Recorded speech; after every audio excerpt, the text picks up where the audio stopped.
Satnam.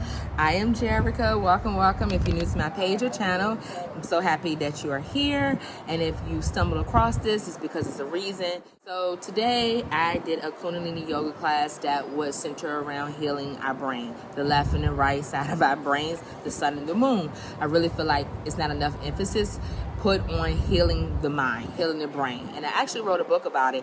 Healing Thy Minds Will Heal Thy Body. It's coming out. Be patient. But literally how I transformed my whole body was healing the mind. So as we were doing the Kriya and doing the mantras and doing the yoga pose, Tave, who was the teacher of this class, she is phenomenal. I will tag her in this video so you can go follow her. Basically, she had mentioned that when people treat us nasty or are rude to us, it's literally because they are going through something, right? But if we just don't respond to them or respond to the situation and be calm about it, the universe will be on our side and it will be taken care of. And I'm like, that is so true. Now, you can't just be, holding it in, being angry and just not saying anything. You really just have to be at peace.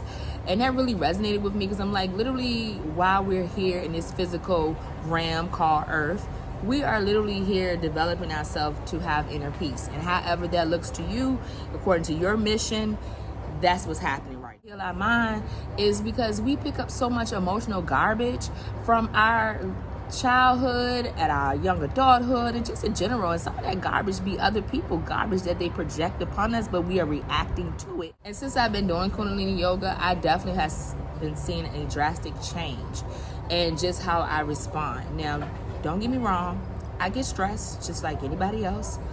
Life is like a wave. The wave will come. But when you are practicing breathing and really meditating, you will know and have awareness, I should say, of when the wave is coming, and you just will move to the left or move to the right. But when you don't meditate and you don't center yourself or ground yourself, guess what? The wave will come in and knock you down, and that's okay. We fall down, but we get back up. Okay, we have that resilient spirit about us, right? But when we don't build that, also too, when you're healing your mind, it's literally healing the sun and the moon, because we both so above, so below. And breathing in, that is stimulating the sympathetic nervous system, which deals with us being alert, okay, being on our toes, and it rises our blood pressure up, our survival instinct, right?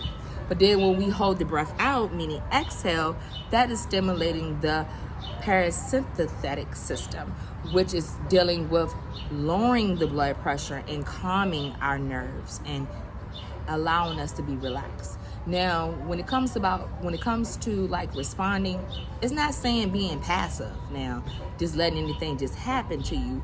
It's just that you will know when to respond and when not to respond, and when to act and when not to act. And literally, because you're at a calm and peace, the universe will usher in miracles for you, because your breath is life force energy, prana. It's intelligent that when you're praying, you're communicating.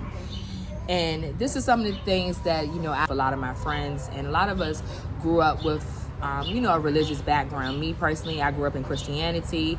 My mother and father was holy and sanctified. My grandmother was a Catholic, and then she moved into a Baptist. My aunt was a Jehovah's Witness, and I literally, when I went to live with her, I had to adapt to the Jehovah's Witness practices and becoming a Jehovah's Witness, etc. And then I broke away from that because I found on my journey that God is not outside of us, God is within, and you can tap into that energy, and that's the whole purpose on why we're here.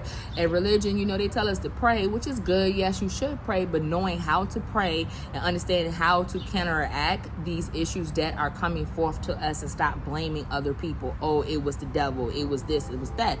It was literally you creating that, and how to really redirect those traumas that we encounter in our life, literally. Or sitting down to tell us, like, looking at our birth chart, looking at our numbers, looking at our names, looking at just the whole makeup of the spirit that's right in front of you, and telling them their soul mission, telling them the things that they will encounter in their life. And this is the reason why, this is how to handle that, instead of just putting a one fit all situation on everybody's life. If you don't know how to pray correctly, if you're praying from fear, if you're praying from worrying, it's going to slow the manifestation down. Secondly, you are in control. You are creating a lot of things that are around you from your own words, thoughts, and vibration. And a lot of the things that we experience were passed down from generation to generation until you that's watching this video made a realization that you need to do something about it, and you started to take that change. These are the things that they miss. And so again, that's why I like Kundalini yoga. That's why I practice it. That's why I teach it. It's because this information is needed. This healing is needed collectively for everybody.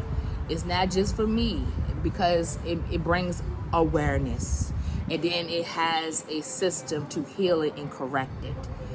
And it gives me the opportunity to carry out my mission on why I'm here, because now I know what I'm here to do.